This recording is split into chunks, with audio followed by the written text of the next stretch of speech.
antes que eu comece a resenha, eu vou falar pra vocês me seguirem no Instagram. Eu vou deixar aqui o link do Instagram. Curtam a fanpage do blog, né? Lá na fanpage eu posto sempre que tem vídeo novo, sempre que tem post novo no blog. E também tem dicas de looks todos os dias, dicas musicais e tal, é bem legal. Então vou deixar aqui na descrição também pra vocês curtirem lá, tá? E pra quem não é inscrito aqui no canal, aproveita pra se inscrever logo. E não esqueça de curtir esse vídeo se você gostar. E se você não gostar também, você pode colocar um não gostei lá, porque eu quero saber o que vocês estão achando dos meus vídeos, tá?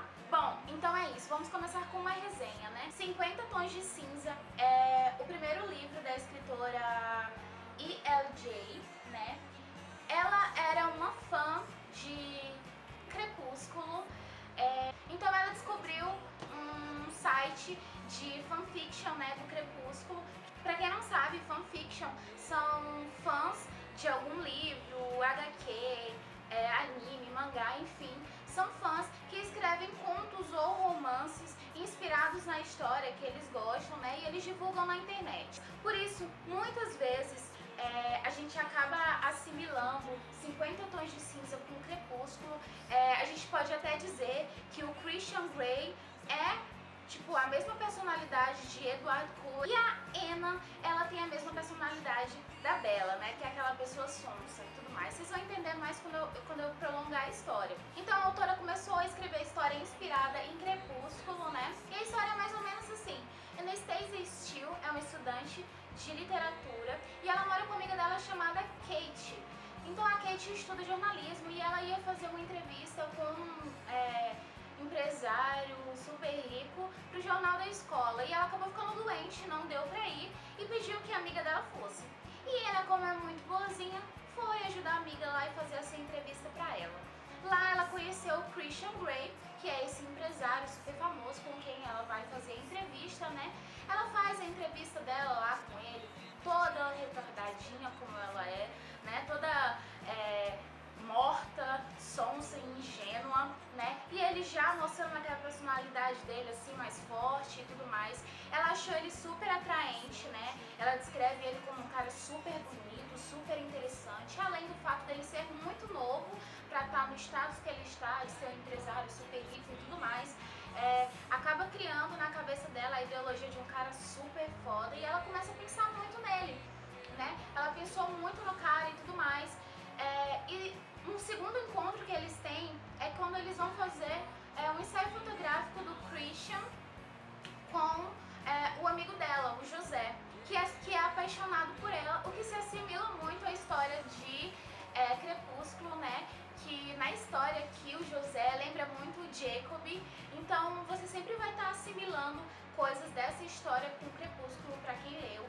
Então, pra quem não gosta de Crepúsculo, definitivamente vai odiar esse livro, também por esse motivo, né? Por outros motivos também que eu vou dizer aqui pra vocês.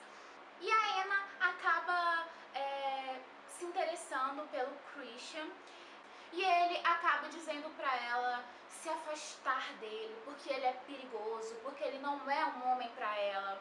Isso lembra vocês alguma coisa? Mas mesmo falando pra se afastar dela, o Christian acaba perseguindo ela, né, encontrando ela em vários lugares, aparecendo lá onde ela tá, e acaba sendo um perseguidor, estando nos lugares onde ela está, e eles acabam se envolvendo, né, eles acabam ficando juntos, acaba sendo desenvolvido um romance ali, né, só que o Christian, ele tem uma personalidade super complicada. O Christian tem um gosto super peculiar pro sexo, né, ele gosta de um sexo mais selvagem, masoquista, tanto que na casa dele tem o quarto dos jogos, né, que é muito descrito aqui como o quarto vermelho, que cheira a madeira e couro e tudo mais. Então, ele tem esse gosto assim pro sexo, né, e ele gosta de ser o dominador e que as mulheres sejam as submissas dele. Então ele faz essa proposta pra Anna, né, que é pra ela ser a escrava sexual dele. Quando ela estivesse dentro do quarto dos jogos, ela ia ter que ser a escrava sexual dele e obedecer todas as regras de um contrato contrato, que ele descreve o contrato todo no livro, né? Essa parte do contrato é super chata, ele aparece umas 2 ou 3 vezes, se eu não me engano, eu acho que eu li uma vez, porque eu tinha que ler para saber o que continha de qualquer forma, mas é muito chato. Então ela tem que assinar esse contrato que tenha todas as cláusulas lá do que pode e do que não pode fazer. Tem os limites rígidos, que são pontos até onde eles podem ir no ato do sexo, né? Como ele gosta de ser um dominador, ele gosta sempre de estar no poder, ter o controle de tudo, né? Então, ele gosta de saber que a mulher obedece ele, e quando não obedece, ele gosta de castigar. Então ela descreve também os castigos que tem aqui e tudo mais. E para eles ficarem juntos, ela tem que assinar um contrato, né? Que o caso deles tem que ser confidencial, que ninguém pode saber, que ela não pode contar para ninguém o que acontece enquanto eles são juntos, né? E aí que se desenvolve toda a história, né?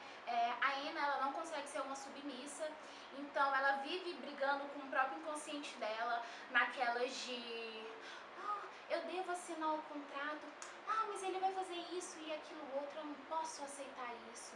Aí na hora que vê ele, mas eu amo ele, eu quero ele, isso e aquilo outro. Então ela vive brigando com o inconsciente dela e ela vive conversando com a deusa interior dela. Isso no começo tinha sido até legal, sabe? Tipo, essa ideia dela estar conversando com a deusa interior, tinha umas coisinhas legais, mas com o tempo começou a se tornar muito chato, muito repetitivo.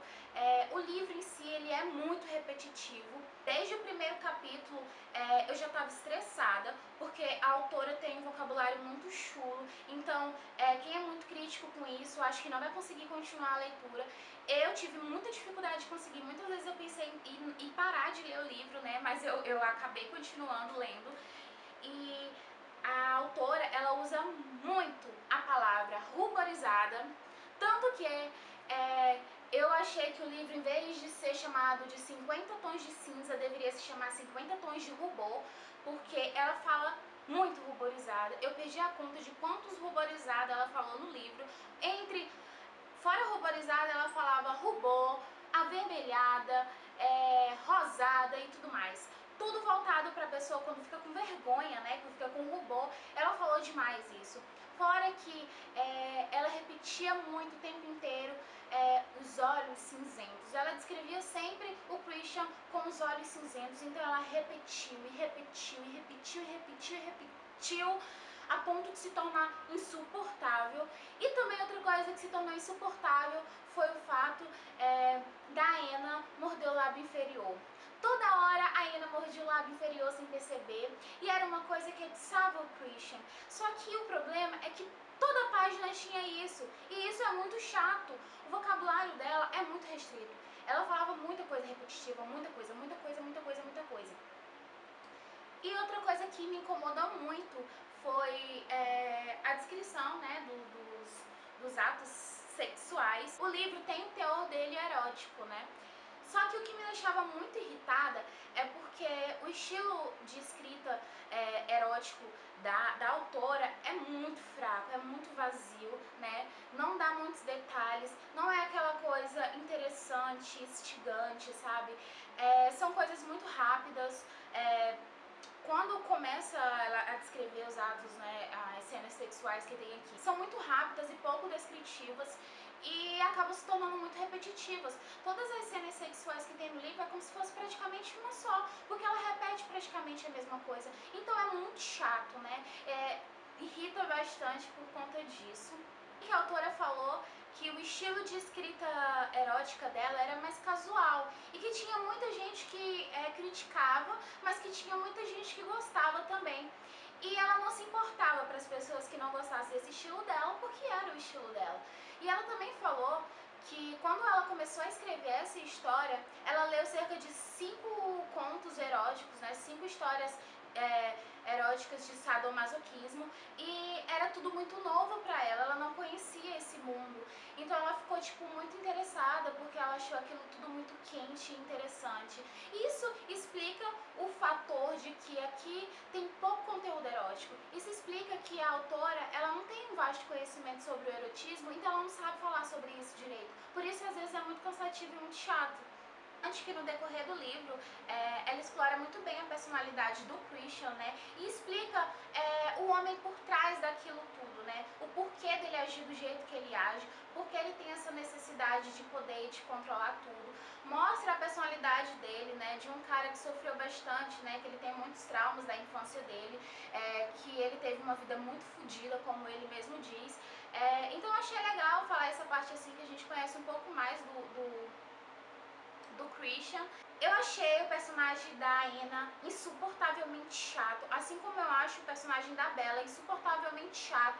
E assim como eu acho chato o personagem da Helena de The Vampire Diaries muito chato. Eu odeio essas personagens femininas que são super inocentes, são super ingênuas, lesadinhas, que se colocam pra baixo, que se diminuem, que se acham nada. Eu odeio personagens assim. Eu gosto de personagens mais altruístas, eu gosto de personagens que têm mais autoridade nas coisas, né, que tem mais corpo, que tem mais vida. Eu gosto de personagens mais assim. Tá, com tudo isso que eu falei, parece que eu odiei eternamente o livro, né? Tá bom, não é bem assim. Eu não odiei o livro. Confesso pra vocês que na metade do livro pro final eu engoli ele como se não houvesse amanhã. Eu sou do tipo que eu me apego aos personagens e às vezes mesmo a história eu não sinto aquela coisa, eu quero saber o que vai acontecer no final, né? Eu quero saber e tudo mais, então eu acabo absorvendo aquilo, consumindo aquilo muito rápido. E do meio pro final eu me apeguei aos personagens e eu queria saber o que aconteceu. E eu dou um ponto positivo pra autora, que eu gostei muito da parte onde eles começam a trocar e-mails. Essa pra mim são as melhores partes do livro, né? Por mim, se o livro inteiro fosse deles trocando e-mails, era bem legal, porque é muito divertido a parte que eles estão trocando os e-mails, principalmente, né, as partes dos títulos dos e-mails, que é muito engraçado, né, tipo, é bem irônico, assim, eles são bem sarcásticos. Então eu gostei muito dessa parte das trocas. Então eu acho que a autora foi bem feliz nessa escolha de fazer esses e-mails, porque foi uma parte que eu achei super legal, confesso. E outra coisa que eu achei interessante é que no final do livro ela disponibiliza o primeiro capítulo do segundo livro, né? Isso faz com que a gente, pelo menos eu que sou dessas, que eu, se tem uma trilogia, se tem uma saga, eu preciso assistir tudo, eu preciso saber tudo. Isso é bem legal, porque eu fiquei interessada em ler o segundo pra saber o desenrolar da história, pra saber o que aconteceu. E, bom, é isso.